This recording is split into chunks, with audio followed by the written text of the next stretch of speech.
Hi guys ನಮಸ್ಕಾರ ಎಲ್ಲರಿಗೂ welcome back to our channel. So ತುಂಬಾ ಜನ ಕೇಳ್ತಿದ್ದು ಒಂದೇ, ಕೋರ್ಟ್ ಕಡೆಯಿಂದ ಏನೋ ಅವ್ರ ಕಡೆಯಿಂದ ಫೈನಲ್ ಡಿಸಿಷನ್ ಏನೋ ಬಂತು. ಸೊ ಮತ್ತೆ ರಿಸಲ್ಟ್ ಯಾವಾಗ ಬರುತ್ತೆ ಅನ್ನೋದೇ ತುಂಬಾ ಜನ ತಲೆಯಲ್ಲಿ ಓಡ್ತಿರೋದು.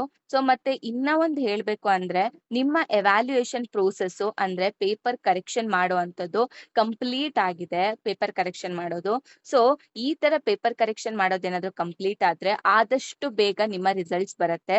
ಸೊ ಯಾವಾಗ ಬರುತ್ತೆ ಅನ್ನೋದನ್ನ ನಾವು ನೋಡ್ತಾ ಹೋಗೋಣ. ಓಕೆನಾ? ಸೊ ನೀವೇನಾದ್ರೂ ನಮ್ಮ ಚಾನೆಲ್ನ ಫಸ್ಟ್ ಟೈಮ್ ವಿಸಿಟ್ ಮಾಡ್ತಾ ಇದ್ರೆ ನಮ್ಮ ಚಾನೆಲ್ನ ಸಬ್ಸ್ಕ್ರೈಬ್ ಮಾಡ್ಕೊಳ್ಳಿ. ಮತ್ತೆ ನಮ್ಮ ವಾಟ್ಸ್ಆಪ್ ಚಾನೆಲ್ ಕೂಡ ಇದೆ, ಅಲ್ಲೂ ಕೂಡ ನೀವು ಫಾಲೋ ಮಾಡ್ಕೊಳ್ಳಿ. ಓಕೆನಾ? ಸೊ ಇವಾಗ ರೀಸೆಂಟ್ ಆಗಿ ಲೇಟೆಸ್ಟ್ ಅಪ್ಡೇಟ್ ಪ್ರಕಾರ ನಿಮ್ಮ ರಿಸಲ್ಟ್ಗೆ ಸೊ ಆಲ್ರೆಡಿ ದಿನಗಣನೆ ಶುರುವಾಗಿದೆ. ಓಕೆನಾ?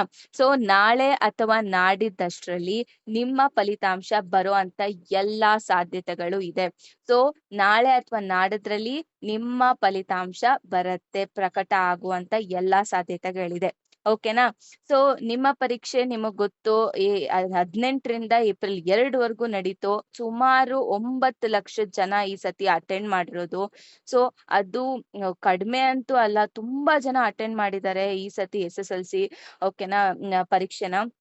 ಆದ್ರೆ ದೊಡ್ಡ ವಿಷಯ ಏನಪ್ಪಾ ಅಂತ ಅಂದ್ರೆ ನಿಮ್ಮ ಎಲ್ಲಾ ಕರೆಕ್ಷನ್ ಪ್ರೋಸೆಸ್, ಎವ್ಯಾಲ್ಯೂಯೇಷನ್ ಪ್ರೋಸೆಸ್ ಪೇಪರ್ದು ಕಂಪ್ಲೀಟ್ ಆಗಿದೆ. ಸೊ ಕೆಲವೇ ದಿನಗಳಲ್ಲಿ ನಿಮ್ಮ ರಿಸಲ್ಟ್ ರಿಲೀಸ್ ಆಗತ್ತೆ. ಓಕೆನಾ? ಅದಕ್ಕೆ ವಿದ್ಯಾರ್ಥಿಗಳು ಟೆನ್ಷನ್ ಆಗೋದೆಲ್ಲ ಮಾಡ್ಕೊಳಕ್ ಹೋಗ್ಬೇಡಿ, ಪ್ಯಾನಿಕ್ ಆಗೋಕ್ ಹೋಗ್ಬೇಡಿ.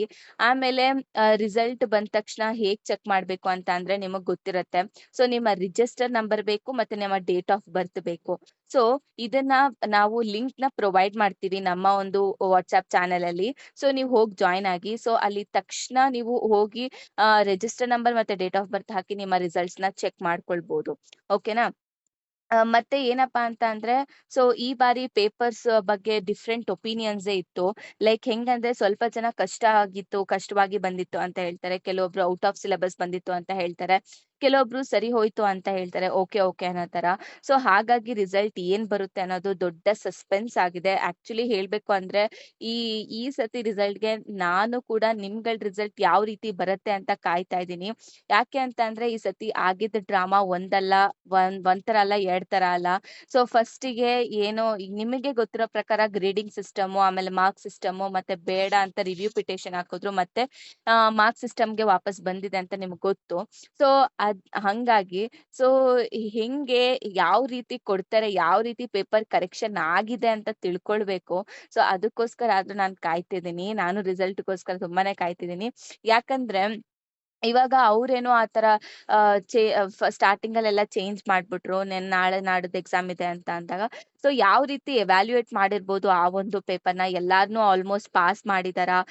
ಓಕೆ, ನನ್ಗ್ ಗೊತ್ತು ಸ್ಟೂಡೆಂಟ್ಸ್ ಕೆಲವೊಬ್ರು ಗ್ರಾಂಟೆಡ್ ಆಗಿ ತಗೊಂಡ್ ಬರ್ದಿದ್ದಾರೆ ಅಂತ. ಬಟ್ ಯಾವ ರೀತಿ ಕೊಟ್ಟಿದ್ದಾರೆ ಮಾರ್ಕ್ಸ್ ಅನ್ನೋದನ್ನ ನೋಡಕ್ ಕಾಯ್ತಿದ್ದೀನಿ. ಸೊ ನಿಮ್ಮಗಳ ಒಪಿನಿಯನ್ ಏನಿದೆ ಈ ಒಂದ್ರ ಸಬ್ಜೆಕ್ಟ್ ಅಥವಾ ಈ ಒಂದು ಕಾನ್ಸೆಪ್ಟ್ ಮೇಲೆ ಅಂತ ನೀವು ಕಮೆಂಟ್ ಬಾಕ್ಸ್ ಅಲ್ಲಿ ಕಮೆಂಟ್ ಮಾಡಿ. ಮತ್ತೆ ನೀವ್ ಎಷ್ಟು ಕಾಯ್ತಿದ್ದೀರಾ ರಿಸಲ್ಟ್‌ಗೋಸ್ಕರ, ಅಥವಾ ನಿಮಗೆ ಎಷ್ಟು ಟೆನ್ಷನ್ ಆಗ್ತಿದೆ? ಸೊ ನೋಡೋಣ. ಅಂತ ನಿಮ್ಮ ಒಪಿನಿಯನ್‌ಗಳನ್ನ ನೀವು ಕಮೆಂಟ್ ಅಲ್ಲಿ ಶೇರ್ ಮಾಡಿ ಅಂತ ಹೇಳ್ತಾ, ಸೊ ಥ್ಯಾಂಕ್ ಯು.